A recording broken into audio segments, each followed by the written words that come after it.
السلام عليكم احنا متابعين. النهارده عايزين نعمل بسكويت البيس كريم، اللي عشان احنا طبعا عاملين مقاطعه على اليهود والكلام ده، وعايزين نعمل بسكويت ده في البيت.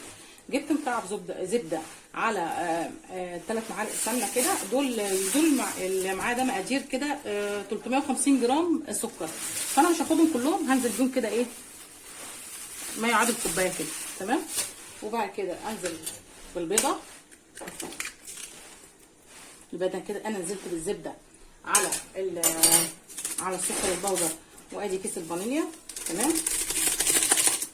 وهنزل كمان بمعلقه بيكنج باودر علشان تساعد برضو ايه، لان انا استخدمت بيضه واحده، المفروض استخدم بيضتين معايا. فانا هستعمل بقى العامل التاني ده مش قوي، مش مليان. احنا هنستعمل البيكنج باودر. معلش دايما بفتح الحاجه قدامكم مفكره ان الظرف مليان. مفيش مشكله، حصل خير اهو.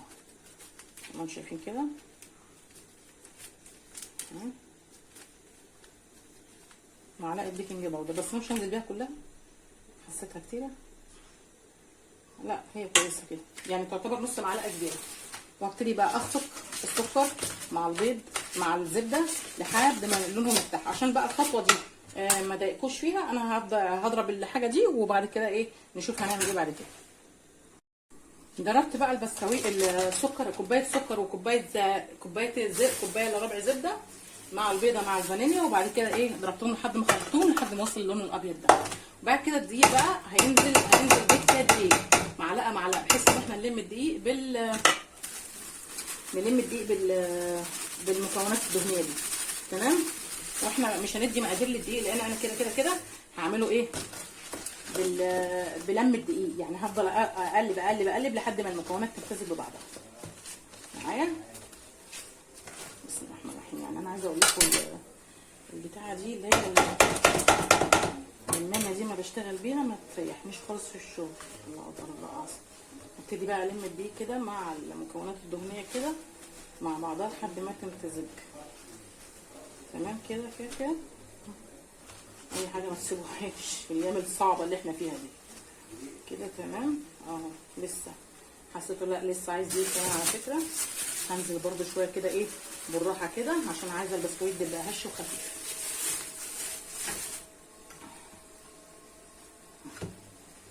هعمل ازاي؟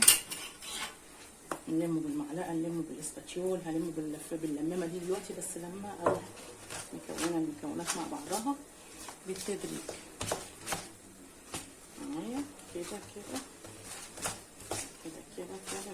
لحد ما يبقى متماسك ومدي القوام اللي انا هقول لكم عليه دلوقتي. القوام اللي هو الحلو اللي هو ايه فيه لزقه بسيطه. يبقى خلاص هو كده البسكويت ده كده خلاص تمام.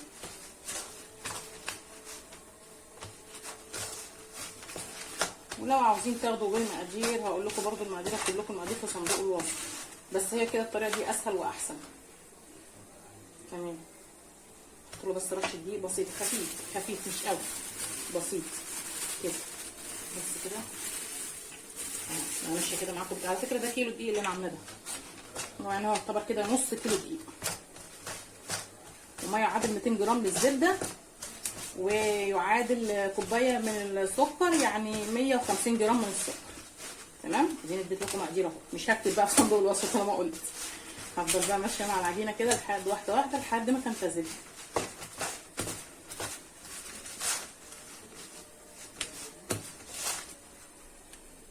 عجينه مشابهه لعجينه الصفيه على فكره. تمام اهو. عجينه بقت جميله ورقيقه وخفيفه وحلوه، بسكوته حلوه ان شاء الله. تمام.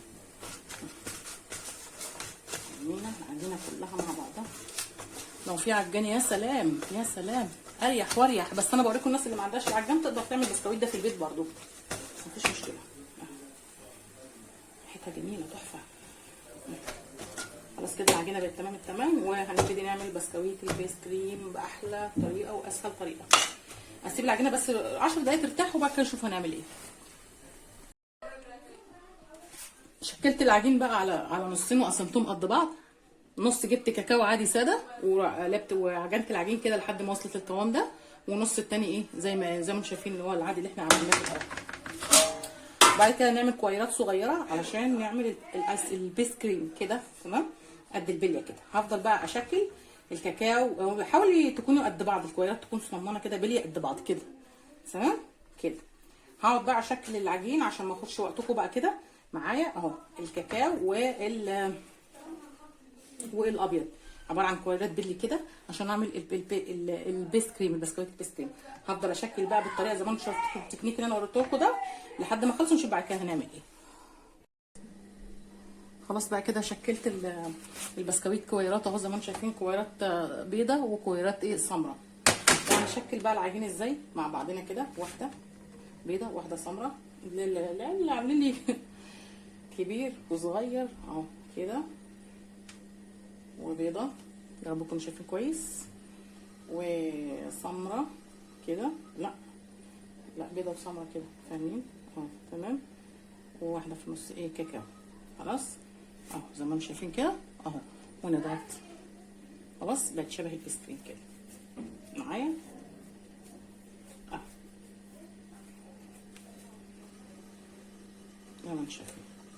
والله التشكيل ده بقى يرجع لكم انتوا بقى، انتوا واذواقكم، الفن بتاعكم بقى ايه، فنياتكم تظهر بقى ساعتها.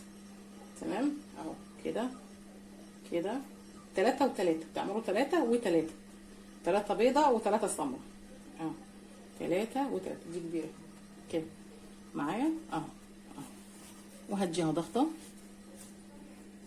تدي الشكل المهبل اهو زي ما انتم شايفين معايا اهو. وهشكل بقى البسكويت على كده عشان ما اخدش بقى وقت معاكم، اخلص كل التشكيل وبعد كده نسويه.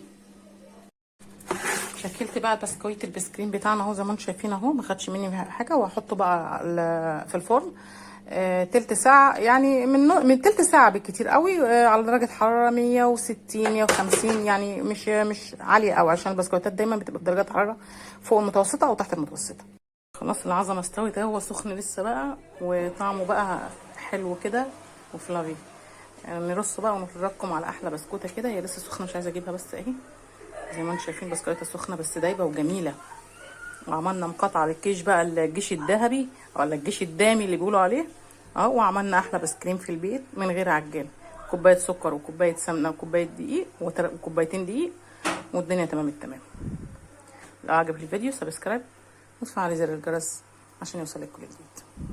ده كان فيديو النهارده عن بسكويت البايس كريم بكوبايه زبده وكوبايه دقيق، كوبايتين دقيق وكوبايه سكر بودره. هتعملي احلى بسكويت بايس كريم في البيت وبدون عجان كمان. وعملنا مقاطعه للجيش الدامي الذي لا يقهر.